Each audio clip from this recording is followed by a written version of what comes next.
মসজিদে খুতবা শুরু হওয়ার পরে যারা আসে তারা জুমার সালাত ধরতে পারে, কিন্তু আগে আসার উট কোরবানি, গরু কোরবানির নেকি তারা পায় না। খাতা তো বন্ধ হয়ে গেছে, এরপরে তো খাতায় আর নাম থাকলো না।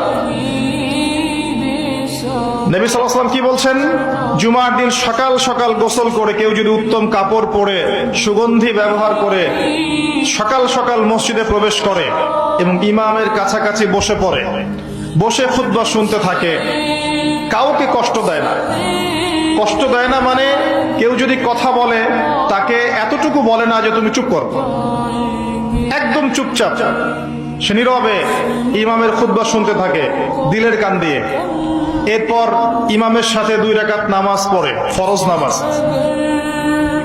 নবী করিম সাল্লাল্লাহু আলাইহি ওয়াসাল্লাম বলছেন, এই ব্যক্তির আমলনামায় প্রত্যেক যে পদক্ষেপ ফেলে সে মসজিদে এসেছে, প্রত্যেক পদক্ষেপের বিনিময়ে 1 বছরের নফল রোজা আর 1 বছরের নফল নামাজের নেকি দেওয়া হবে। ছোট্ট একটা কাজ এই জুমার দিনে করেন, আপনি প্রত্যেক পদক্ষেপে হাজার হাজার বছর ইবাদতের নেকি পাচ্ছেন। আল্লাহ পাক চাইলে এটাকে 10 দিয়ে গুণ করতে পারেন, রমজান মাসে 70 দিয়ে গুণ করতে পারেন, 700 দিয়ে গুণ করতে পারেন।